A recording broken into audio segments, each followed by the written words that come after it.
Jadi ini sekedar renungan bagi kita semua ketika kita bermaksiat, dan di akhir pengajian ini saya ingin menyampaikan tentang ibadah yang agung adalah ibadah i'tiraf bidzambillah, yaitu mengakui dosa-dosa. Salah satu ibadah yang agung adalah ibadah mengakui dosa-dosa, mengaku kepada Allah Subhanahu wa taala. Allah memuji orang-orang yang mengaku dosa-dosa mereka. Ya. Dalam Al-Quran, dalam surat At-Taubah 102, Allah mengatakan wa akharuna i'tarafu bidzunubihim khalatu amalan salihan wa akhara sayyi'a asallahu ayyatuba alaihim innallaha ghafurur rahim. Dan ada sekelompok orang yang mereka mengakui dosa-dosa mereka. Khalatu amalan salihan wa akhara sayyi'a. Mereka mencampurkan antara amal saleh dengan kemaksiatan. Mereka mengakui dosa-dosa mereka. Asallahu ayyatuba alim. Semoga Allah ampuni dosa-dosa mereka. Innallaha ghafurur rahim. Sungguhnya Allah Maha Pengampun lagi Maha Penyayang. Ada disebutkan seorang salaf yang bernama Al-Ahnaf bin Qais. Ketika dia ingat firman Allah, laqad anzalna ilaikum kitaban fihi dzikrukum. Sungguh kami telah turunkan kepada kalian suatu kitab, itu Al-Quran, fihi dzikrukum, yang dalam Al-Quran ada penyebutan kalian. Ya, zahirnya seperti itu. Ada yang mengartikan, mengingatkan karena kalian disebut dalam Al-Quran. Maka dia langsung buka Al-Quran. Karena kita semua disebut dalam Al-Quran. Saya bagian mana? Maka dia buka Al-Quran dari awal. Dia buka, dia baca.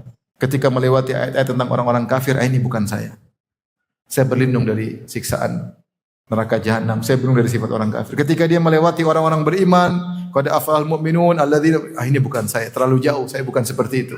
Dia baca terus sampai pada surat At-Taubah ayat 102. Maka dia baca wa akharuna i'tarafu bidzunubihim khalatu amalan salihan wa akhara sayyi'a. Dan ada sekelompok manusia yang mereka mengakui dosa-dosa mereka, mereka mencampurkan amal soleh dengan amal keburukan. Kata dia, itulah saya. Itulah saya. Maka tinggal kita mengakui dosa-dosa kita di hadapan Allah, maka Allah akan ampuni dosa-dosa kita. Itu jalan yang sangat mudah.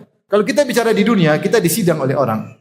Ada salah, kemudian hakim sidang kita. Kalau seorang itu atau terdakwa mengaku, itu cara paling ampuh. Dia mengaku seluruh kesalahan, tidak perlu lagi datangkan saksi, tidak perlu lakukan bukti-bukti, dia ngaku, selesai. Tetapi di dunia orang tidak mau ngaku karena dia tahu kalau dia ngaku dia akan habis.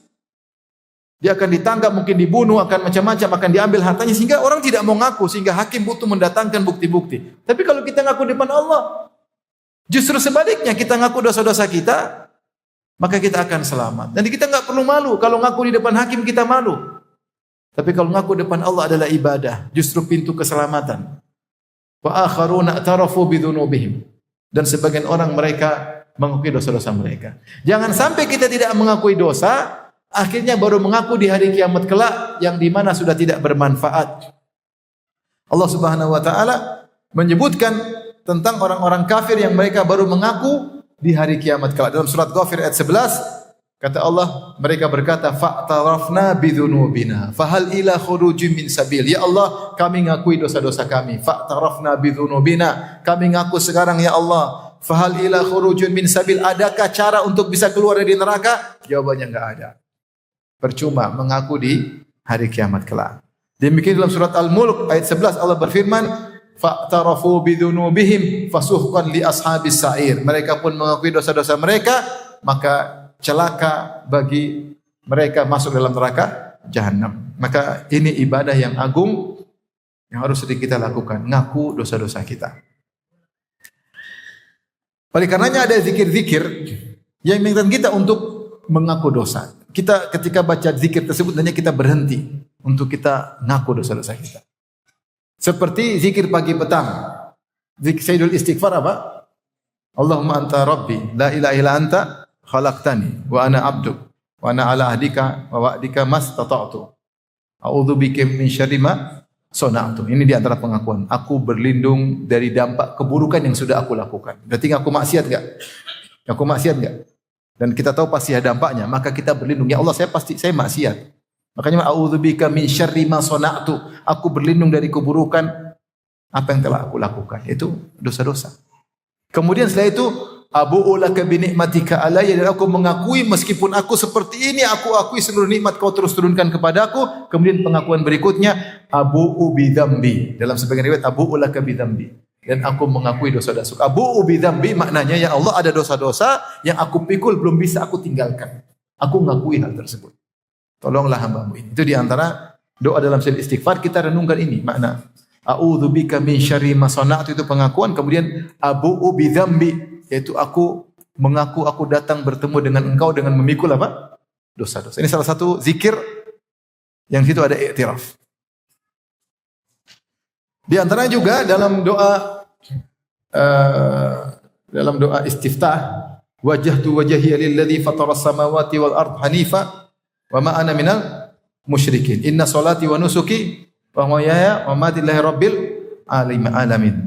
La syarika lahu bidzalika wa ana awwalul muslimin. Kemudian Allahumma antal maliku la ilaha illa anta. Anta rabbi wa ana abduk. Zalamtu nafsi wa i'taraftu bi dhanbi. Faghfir li dhunubi jami'an. Innahu la yaghfiru dhunuba illa ant. Wahdini li ahsanil akhlaqi la yahdi li ahsaniha illa ant. Wasrif anni sayyi'aha la yasrif anni sayyi'aha illa ant. Allahumma inni laka wa ilaik. Wa syarru laisa ilaik wal khairu wa labbaik wa sadaik wa syarru laisa ilaik wal khairu bi yadaik inni laka wa ilaik tabarakta wa ta'ala. Ini doa istiftah panjang banget ya. Sudah hafal belum? Belum. Yang hafal yang mana? Ini doa istiftah panjang dalam Sahih Muslim dari kalau masalah Ali bin Abi Thalib. Kita ulangi doanya kepanjangannya. Tapi di antaranya Rasulullah dalam doa itu mengatakan, Allahumma anta rabbi wa ana abduk zalamtu nafsi. Aku telah berbuat dosa terhadap diriku, wa taraftu bi dzambi, dan aku mengakui dosa-dosaku. Faghfir li dzunubi jami'an innahu la yaghfiru dzunuba illa ant. Jadi ada iktiraf, saya mengaku dosa-dosa. Ini di antara kalau kita baca doa tersebut, hendaknya seorang merenungkan di antara ibadah yang agung adalah mengakui dosa-dosa.